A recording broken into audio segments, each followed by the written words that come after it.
Hi, my name's Bonnie Perry, and I serve as the Bishop of the Episcopal Diocese of Michigan. And my colleague, Anthony Estes, and I'm serving what we're calling the Detroit Church Partnership. last year, the Episcopal Church Foundation granted the Diocese of Michigan a part of their Lilly Grant for positioning local faith communities in a post-pandemic world. And so we've used that money to help support the Detroit Church Partnership. And one of the things that we had been thinking about when we created this partnership was how it is we can connect and support all of our communities in the city of Detroit. But in particular, this is for a number of our congregations that are predominantly African American.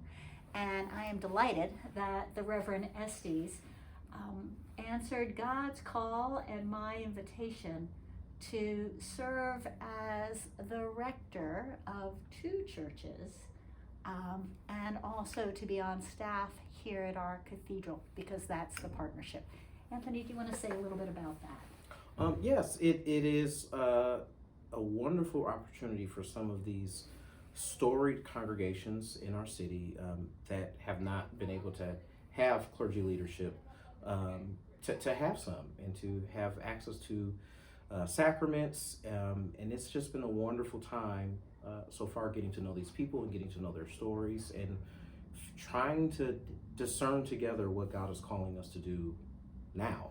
Yeah. And tell the truth, Anthony. How much fun is it to have 3 vestry meetings a month? Lots. Tell me, I mean, we have hopes. Because we've all been called to do amazing things with the gifts that God has given us. Tell me a little bit about your hopes for these congregations. Well, my hope is that in this post-pandemic world, right, that we start anticipating the changes that God is calling us to make and thinking strategically about that. Our communities are changing. And so Detroit's changing. Detroit's changing. Demographically, all the ways that Detroit is changing. How do we continue to be a vibrant witness in our city? And I think part of that begins with understanding who we are as opposed to who we have been. Right. And continuing to build on that. Our story, our witness, our identity, and marshaling that as resources to help us ask the questions, okay, who and what is God calling us to do and serve now? Because our neighborhoods are different. So we're not serving the same people that we once did. And that's okay. That's okay. It's, and we know it's a hard time. It's a hard time post-pandemically. And even before the pandemic, the numbers in terms of attendance, in terms of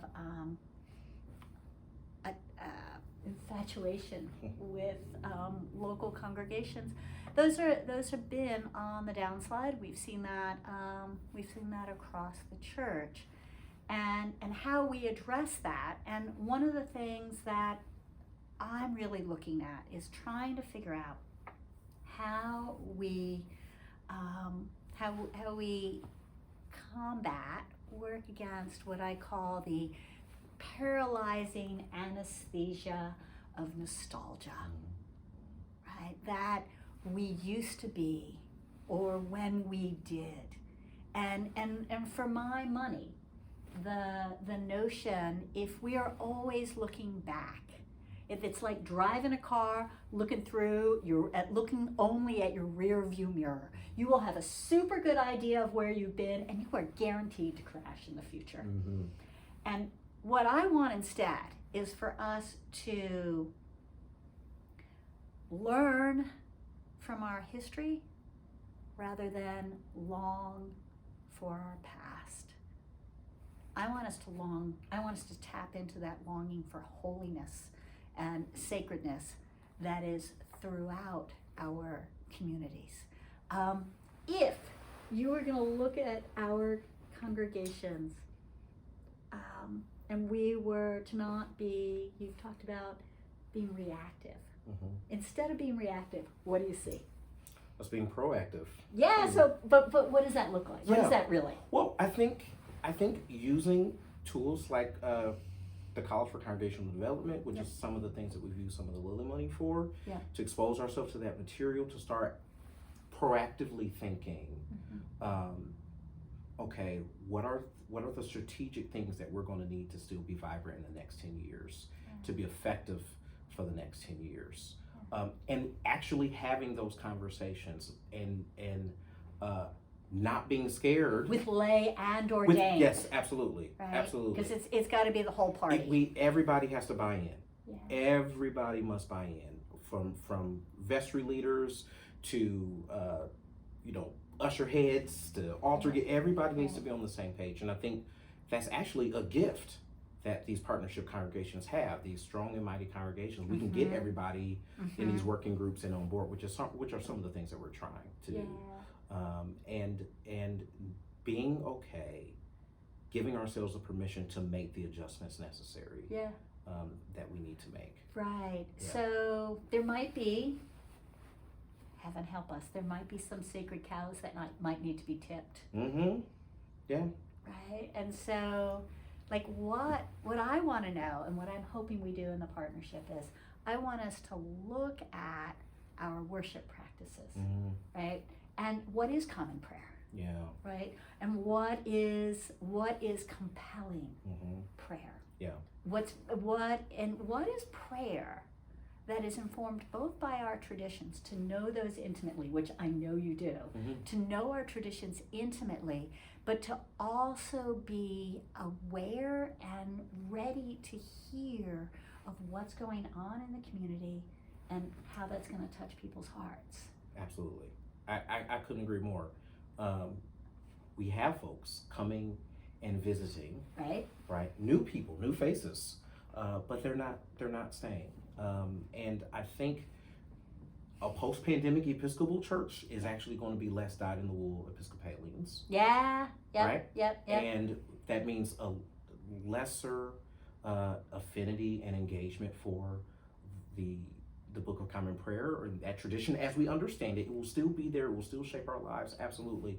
But learning, that there are other shades of red that we can play with too. And I think making the liturgy, making our worship practices conversant with the idiom of the world in which we live in right now. And I think in a city like Detroit, that means we definitely have to take a look at our musical tradition. I mean, Detroit's a city of choirs, and Motown, hello. I mean, we can tell. I knew, some stories. But I know. Yeah, no. we can tell some stories, and our Episcopal churches don't seem to be a part of that conversation historically. And I think the future is that we're entering some of those spaces as well, offering our best and opening ourselves up to be transformed by the gospel that are coming from those other traditions as well. I think about, and because we could keep going forever, but I think about Book of Acts, Council of Jerusalem, right? And like, what are we going to hold? What are we going to keep, and what are we going to change? And for me, what are the eternal truths, and what are the temporal sensibilities? And how we have that conversation is how I think we open ourselves to the workings of the Spirit, holding tradition, and then moving forward, ever being influenced by the Spirit and by the surrounding community, which Spirit hasn't stopped working. No. Right? And so how do we name holiness in those places, and then say to folks, it is really, really hard to do this work by ourselves.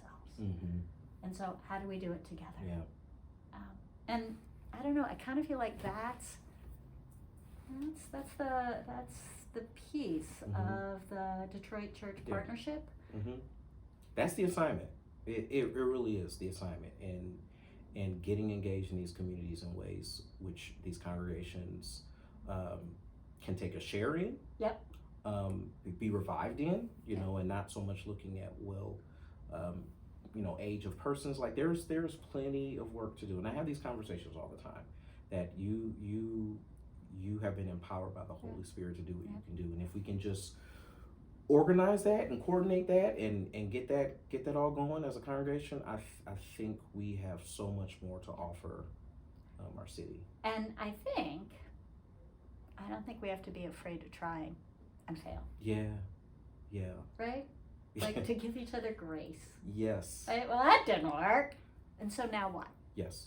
And so I think that's what I'm excited about. And I think the money that we've gotten from the Episcopal Church Foundation has given us the ability particularly to work with lay education. For our lay leaders, giving them more tools, and for our clergy to get more tools and to have those tools working together.